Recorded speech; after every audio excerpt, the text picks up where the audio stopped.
All right, maybe a question from this end. Thank you. Thank you, Your Excellency. My name's Ezekiel Onyango, but you can call me Easy. I'm currently the chairperson of Kenya Film and Television Professionals Association. Professionally, I'm a researcher in the cultural and creative industries. I have a master's degree from the University of Manchester in that area, and a creative economy expert who has worked globally with organizations like IFC, AU, and the World Conference on the Creative Economy.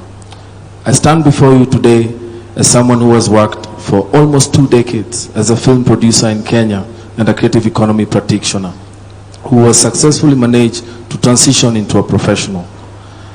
We stand at a very critical time in our country, and the question of jobs is one that the creative economy can easily respond to.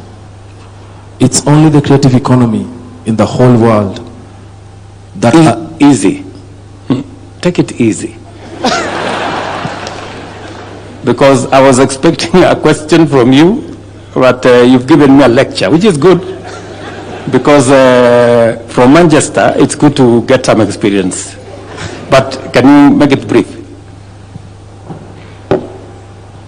The sweet spot is always in the context, and I have learned from watching the way you have contextualized the conversation today. So I only thought it would be fair for me to put some context before my question, if you allow me, sir. Thank you. Bottom-up policies that promote the growth of talent-driven sectors like ours have been proven to work, especially in the creative economy, as we have witnessed in countries like Indonesia, where in 2023 they reported 4% contribution of GDP, which is equivalent to what the tourism sector has contributed in Kenya.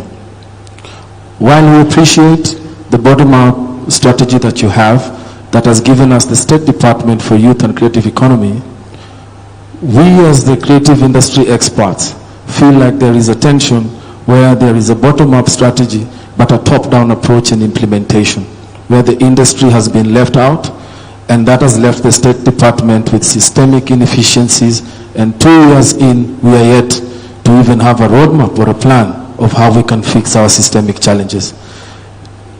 Before my question, I'll set to you 3 important areas that we need to address urgently as a country for the creative economy to respond.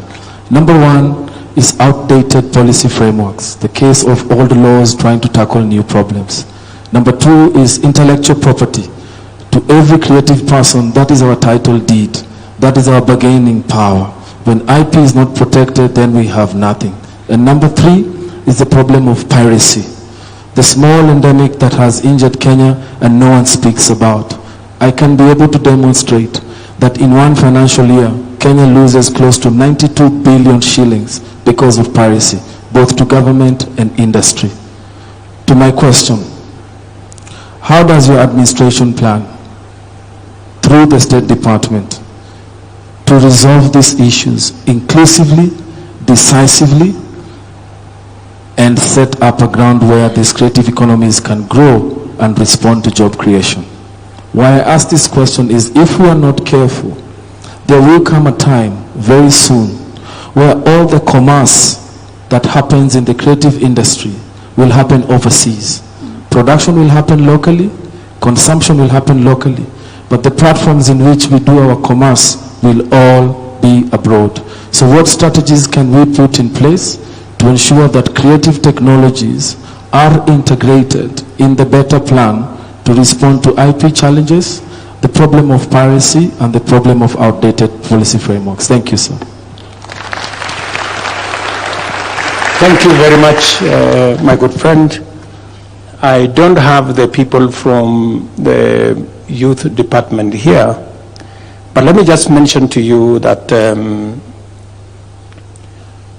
the reason why I made a policy decision that the sports fund, which initially had been spread to cover many things, including building hospitals and building all manner of things, I said that must now stop so that we concentrate the sports fund on matters to do with sports and the creatives. That is policy direction number one. Number two, you have said correctly about outdated laws. It is the thing I was struggling with, even with the BPOs. And it is the reason why on Wednesday, we will be signing off to change the law in the employment space around the BPOs. And I agree with you that outdated laws have created a big problem for us. Whether we are talking about what we can do around the film, around the whole creative space. And I remember we had trouble trying to bring on board the Grammys.